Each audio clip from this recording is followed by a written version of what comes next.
ॐ श्रीपरमात्मने नमः। अथ चतुर्थोऽध्यायः ज्ञानकर्मसन्न्यासयोगः।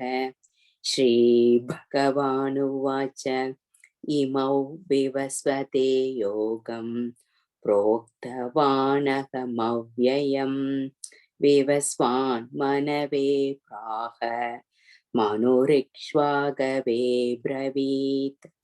एवं परम्परा प्राप्तम् इमं राजर्षयो विदुः सकाले नेह महता योगो नष्टः परन्तप।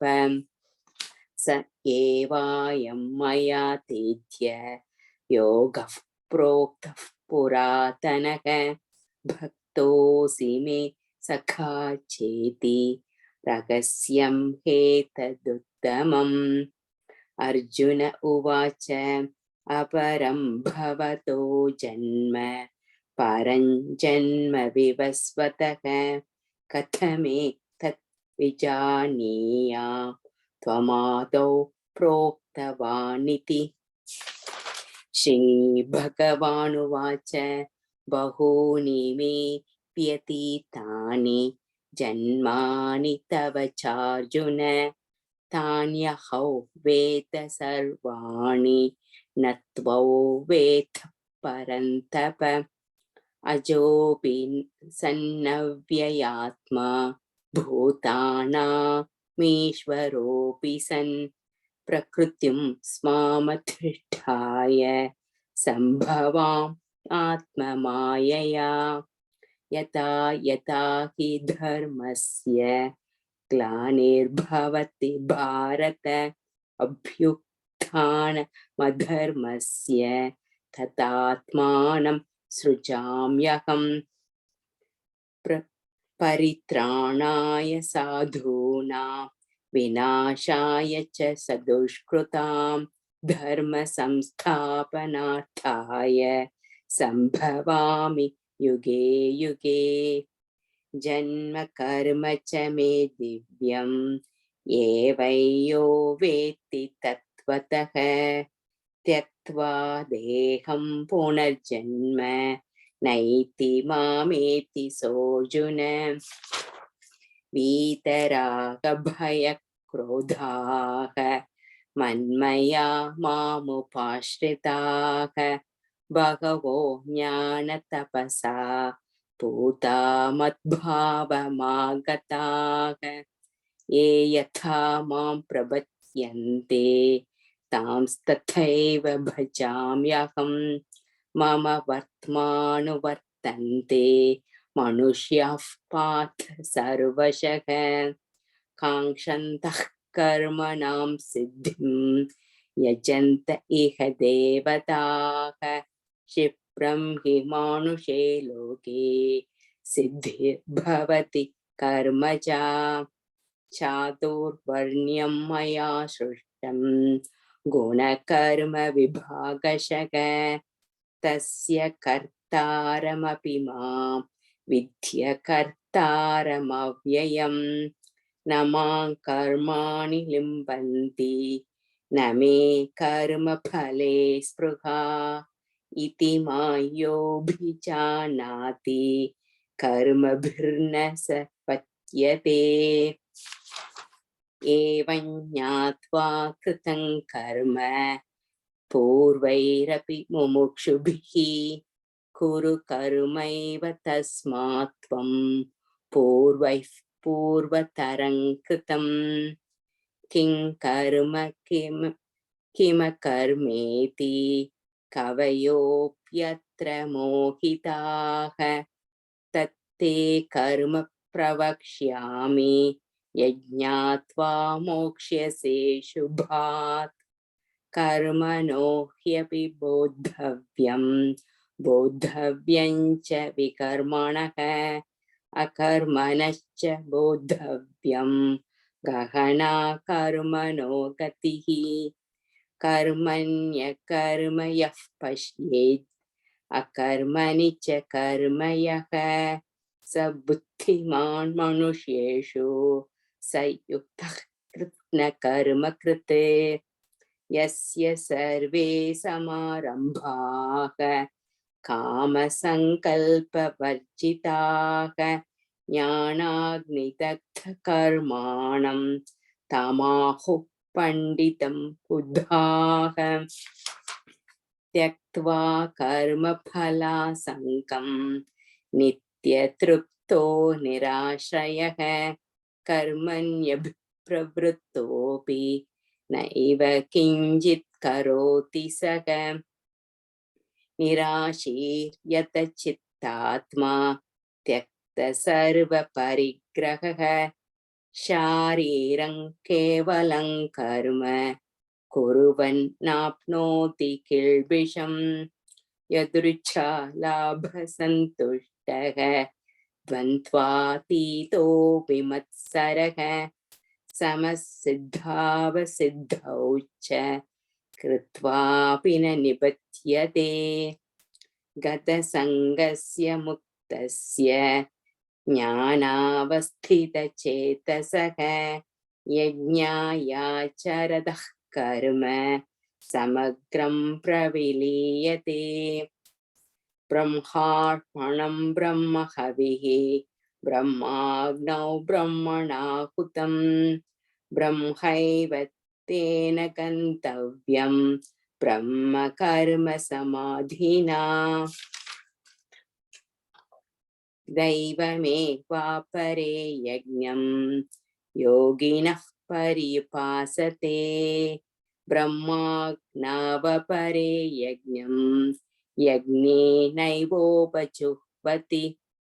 श्रोत्रादीनीन्द्रियाण्यन्ये संयमाग्निषु जुह्वति शब्दादीन् विषयानन्ये इन्द्रियाग्निषु जुह्वति सर्वाणीन्द्रियकर्माणि प्राणकर्माणि चापरे आत्मसंयमयोगाग्नौ जिह्वति ज्ञानदीपिते द्रव्ययज्ञास्तपोयज्ञाः योगयज्ञास्तथा परे स्वाध्यायज्ञानयज्ञाश्च यतयः संश्रितव्रताः अपाने जुह्वति प्राणं प्राणे पानं तथा परे प्राणापानगतिरुद्ध्वा प्राणायामपरायणाः अपरे नियताहाराः प्राणान् प्राणेषु जुह्वति सर्वेप्येते यज्ञविदः यज्ञक्षपितकल्मषाः यज्ञशिष्टामृतभुजः यान्ति ब्रह्म सनातनं नायल्लोकोऽस्त्य यज्ञस्य कुतोऽन्यः कुरु सत्तम एवं बहुविधा यज्ञाः वितता ब्रह्मणो मुखे कर्मजान् विद्धितान् सर्वान् एवं ज्ञात्वा विमोक्ष्यसे श्रेयान् द्रव्यमयात् यज्ञात् ज्ञानयज्ञः परन्तप सर्वं कर्माखिलं पार्थ ज्ञाने परिसमाप्यते तद्विद्धि प्रणिपातेन परिप्रश्नेन सेवया उपदेक्ष्यन्ति ते ज्ञानं ज्ञानिनस्तत्त्वदर्शिनः यज्ञात्वा न पुनर्मोहम् एवं यास्यसि पाण्डव येन भूतानि शेषेण द्रक्ष्यस्यात्मन्यथो मयि अपि चेतसि पापेभ्यः सर्वेभ्यः पापकृत्तमः सर्वं ज्ञानप्लवेनैव वृजिनं सन्तरिष्यसि यथैधांसि समिद्धोऽग्निः भस्मसात् कृतेऽर्जुन ज्ञानाग्निः सर्वकर्माणि भस्मसात् कृते तथा न हि ज्ञानेन सदृशं पवित्रमिह विद्यते तत्स्वयं योगसंसिद्धः कालेनात्मनि विन्दति श्रद्धावान् लभते ज्ञानं तत्परः संयतेन्द्रियः ज्ञानलब्ध्वा परां शान्तिम् अचिरेणाधिगच्छति अज्ञश्च श्रद्धानश्च संशयात्मा विनश्यति नायल्लोकोऽस्ति न परः न सुखं संशयात्मनः योगसंन्यस्तकर्माणं ज्ञानसञ्छिन्न संशयम् आत्मवन्तन् कर्माणि निबध्नन्ति धनञ्जय तस्मात् ज्ञानसम्भूतं कृत्स्नज्ञानासीनात्मनः चित्वैनं संशयै योगम् आतिष्ठोत्तिष्ठ भारत ॐ तत्सदिति श्रीमद्भगवद्गीतासु उपनिषत्सु ब्रह्मविद्यायां योगशास्त्रे श्रीकृष्णार्जुनसंवादे ज्ञानकर्मसन्न्यासयोगो नाम चतुर्थोऽध्यायः। ॐ श्री परमात्मने नमः। अथ पञ्चमोऽध्यायः कर्मसन्न्यासयोगः। अर्जुन उवाच सन्न्यासं कर्मणां कृष्ण पुनर्योगं च शंससि यच्छ्रेय एतयोरेकं तन्मे ब्रूहि सुनिश्चितम्। श्रीभगवानुवाच सन्न्यासः कर्मयोगश्च निःश्रेयसकरावुभौ तयोस्तु कर्मसन्न्यासात् कर्मयोगो विशिष्यते। ज्ञेयः स नित्यसन्न्यासी यो न त्वेष्टि न काङ्क्षति निर्द्वन्द्वो हि महाबाहो सुखं पन्थात् प्रमुच्यते।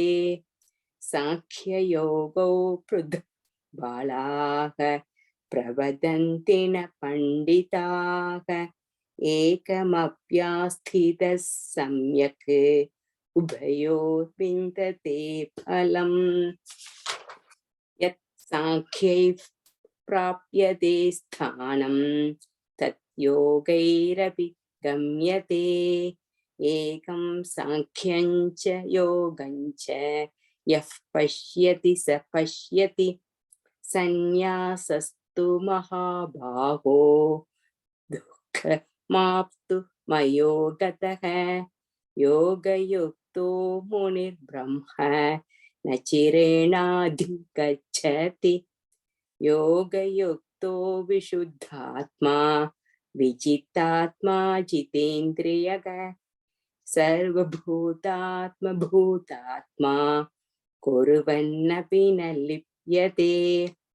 नैव किञ्चित् करोमीति युक्तो मन्येत तत्त्ववित् पश्यन् शृण्वन् स्पृशन् जिघ्रन् अश्नन् गच्छन् स्वपन् स्वशन् प्रलपन् विसृजन् गृह्णन् उन्मिषन् निमिषन्नपि इन्द्रियाणीन्द्रियार्थेषु वर्तन्त इति धारयन् ब्रह्मण्याधाय कर्माणि सङ्गं त्यक्त्वा करोति यः लिप्यते न स पापेन पद्मपत्रमिवाम्भसा कायेन मनसा बुद्ध्या केवलैरिन्द्रियैरपि योगिनः कर्म कुर्वन्ति संकं त्यक्त्वात्मशुद्धये युक्तः कर्म फलं त्यक्त्वा शान्तिमाप्नोति नैष्ठिकीम् अयुक्तः कामकारेण फले सक्तो निबध्यते सर्वकर्माणि मनसा संन्यस्यास्ते सुखो वशी नवद्वारे पुरे देहि नैव कुर्वन्न कारयन् न कर्तृत्वन्न कर्माणि लोकस्य सृजति प्रभुः न कर्मफलसंयोगं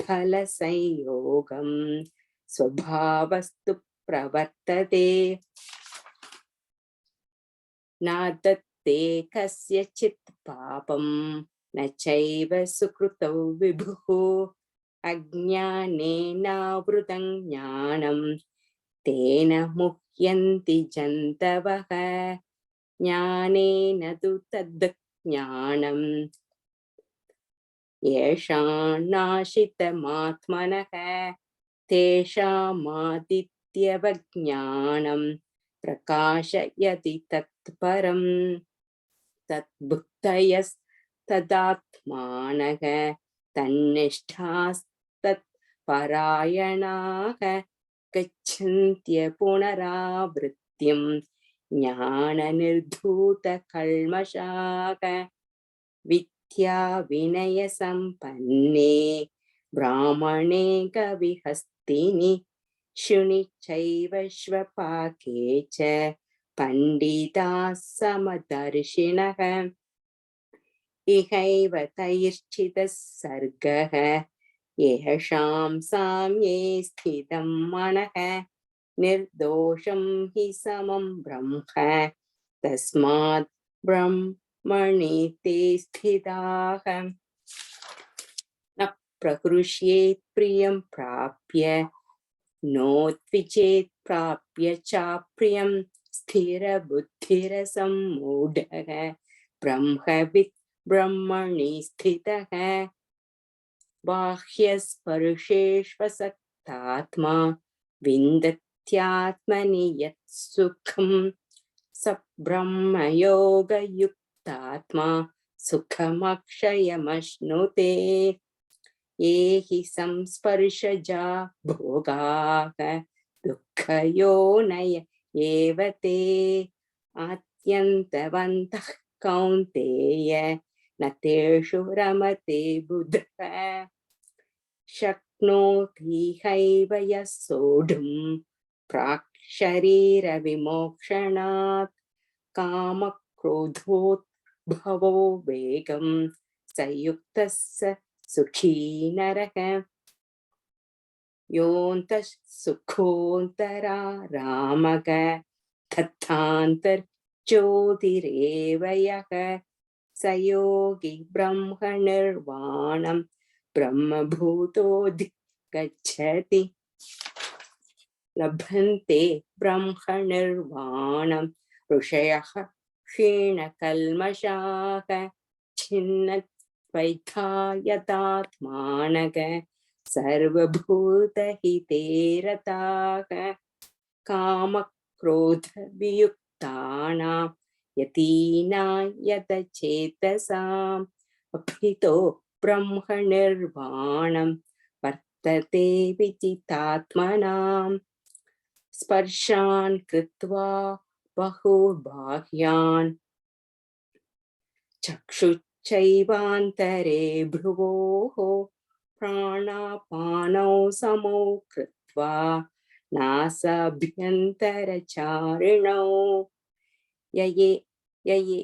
यदेन्द्रियमनोबुद्धिः मुनिर्मोक्षपरायणः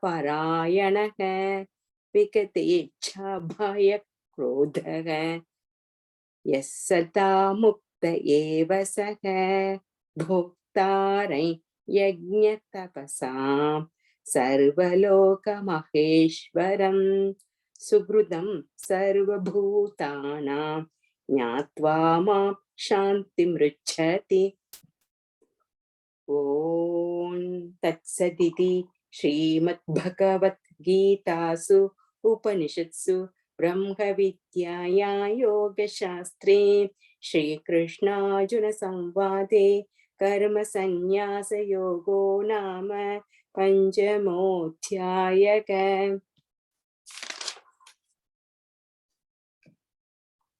ॐ श्री परमात्मने नमः। अथ षष्ठोऽध्यायः आत्मसंयमयोगः। श्रीभगवानुवाच अनाश्रितः कर्मफलं कार्यं कर्म करोति यः स सन्न्यासी च योगी च न निर्न चाक्रियः। यं सन्न्यासमिति प्रागुः योगन्तौ विद्धि पाण्डव न ह्यसन्न्यस्तसङ्कल्पः योगी भवति कश्चन। आरुरुक्षोर्मुनेर्योगं कर्म कारणमुच्यते योगारूढस्य तस्यैव शमः कारणमुच्यते। यथा हिनेन्द्रियार्थेषु न कर्मस्वनुषज्जते सर्वसङ्कल्पसन्न्यासी योगारूढस्तदोच्यते। उद्धरेतात्मनात्मानं नात्मानमवसादयेत् आत्मैव ह्यात्मनो बन्धुः आत्मैव रिपुरात्मनः। बन्धुरात्मात्मनस्तस्य येनात्मैवात्मना जितः।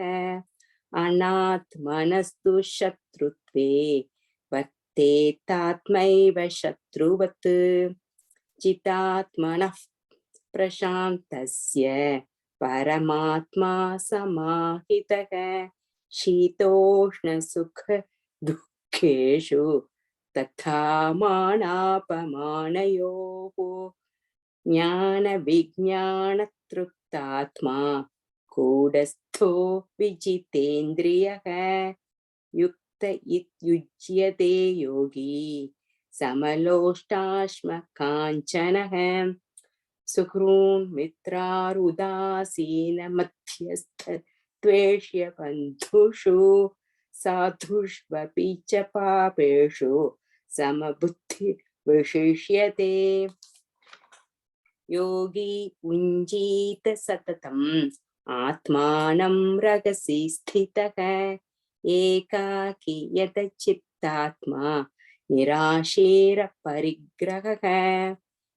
शुचौ देशे प्रतिष्ठाप्य स्थिरमासनमात्मनः नात्युच्छ्रितं नातिनीचं शैलाजिन कुशोत्तरम्। तत्रैकाग्रं मनः कृत्वा यतचित्तेन्द्रियक्रियः उपविश्यासने युञ्ज्याद् योगमात्मविशुद्धये। समङ्काय शिरो ग्रीवं धारयन्नचलं स्थिरः सम्प्रेक्ष्य नासिकाग्रं स्वं दिशश्चानवलोकयन्। प्रशान्तात्मा विगतभिः ब्रह्मचारिव्रते स्थितः मनः संयम्य मच्चित्तः युक्त आसीत मत्परः। युञ्जन्नेवं सदात्मानं योगी नियतमानसः शान्तिं निर्वाणपरमां मत्संस्थामधिगच्छति। नात्यश्नतस्तु योगोऽस्ति न चैकान्तमनश्नतः न चातिस्वप्नशीलस्य जाग्रतो नैव चार्जुन। युक्ताहारविहारस्य युक्तचेष्टस्य कर्मसु युक्तस्वप्नावबोधस्य योगो भवति दुःखः यदा विनयदञ्चित्तम् आत्मन्येवावतिष्ठते निःस्पृहः सर्वकामेभ्यः युक्त इत्युच्यते तदा यथा दीपो निवातस्थः नेङ्गते सोपमा स्मृता योगिनो यतचित्तस्य युञ्जतो योगमात्मनः यत्रो परमते चित्तं निरुद्धे योगसेवया यत्र चैवात्मनात्मानं पश्यन्नात्मनि तुष्यति सुखमात्यन्तिकं यत्तद् बुद्धिग्राह्यमतीन्द्रियं वेत्ति यत्र न चैवायं स्थितश्चलति तत्त्वतः यल्लब्ध्वा चापरल्लाभं मन्यते नाधिकं ततः यस्मिन् स्थितो न दुःखेन कुरुणापि विचाल्यते तौ विद्या दुःखसंयोगवियोगै योगसंज्ञितं सनिश्चयेन योक्तव्यः योगो निर्विण्णचेतसा सङ्कल्पप्रभवान् कामान् त्यक्त्वा सर्वान् शेषतः मनसैवेन्द्रियग्रामं विनियम्य समन्ततः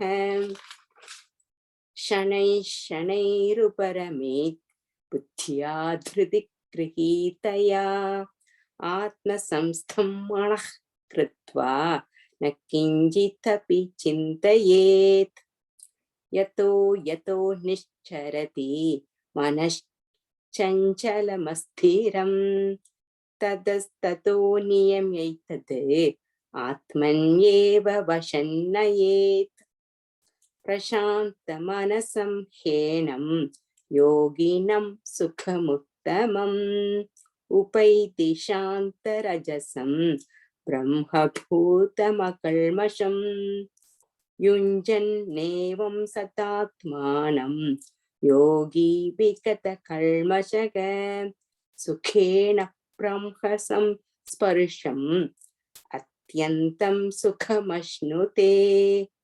सर्वभूतस्थमात्मानं सर्वभूतानि चात्मनि ईक्षते योगयुक्तात्मा सर्वत्र समदर्शनः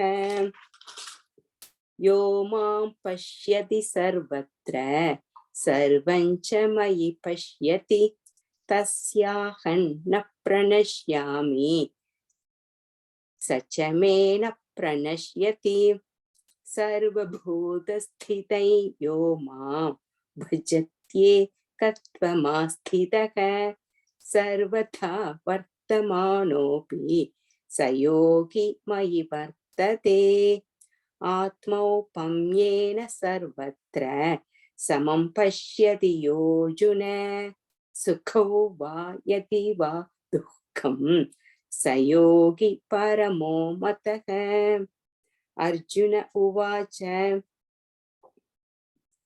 योऽयं योगस्त्वया प्रोक्तः साम्येन मधुसूदन एतस्याहं न पश्यामि चञ्चलत्वास्थितिं स्थिरां चञ्चलं हि मनः कृष्ण प्रमादि बलवदृढम् तस्याहं निग्रहं मन्ये वायोरिव सुदुष्करम् श्रीभगवानुवाच असंशयं महाबाहो मनो दुर्निग्रहं चलम् अभ्यासेन तु कौन्तेय वैराग्येण च गृह्यते असंयतात्मना योगः दुष्प्राप इति मे मतिः पश्यात्मना तु यतता शक्यो वाप्तुमुपायतः अर्जुन उवाच अयदि श्रद्धयोपेतः योगाच्चलितमानसः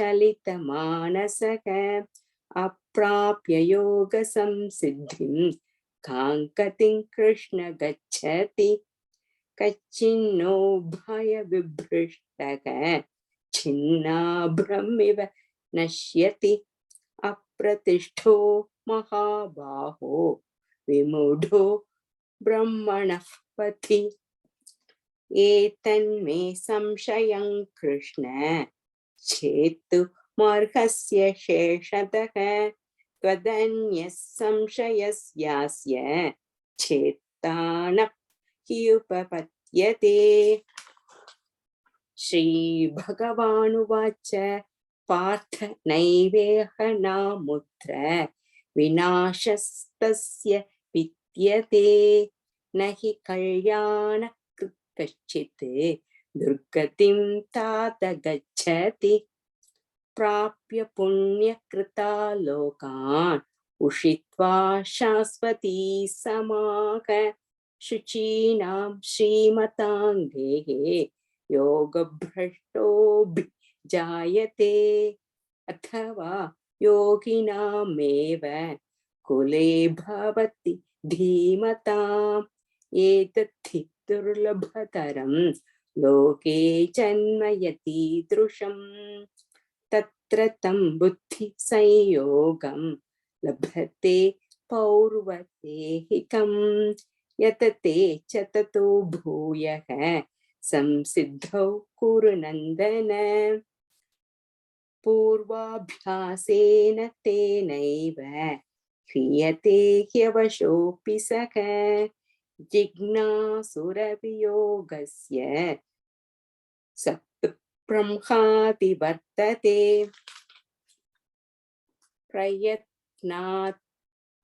प्रयत्नात्यतमानस्तु योगी संशुद्ध किल्बिषः अनेकजन्म संसिद्धः ततो याति परां गतिम् तपस्विभ्योऽधिको योगी ज्ञानिभ्योऽपि मतोऽधिकः कर्मिभ्यश्चाधिको योगी तस्मात् योगी भवार्जुन योगिनामपि सर्वेषां मद्गतेनान्तरात्मना श्रद्धावा भजते यो मां समे युक्ततमो मतः ॐ तत्सदिति श्रीमद्भगवद्गीतासु उपनिषत्सु ब्रह्मविद्यायां योगशास्त्रे श्रीकृष्णार्जुनसंवादे आत्मसंयमयोगो नाम षष्ठोऽध्यायः हरिः ओम्।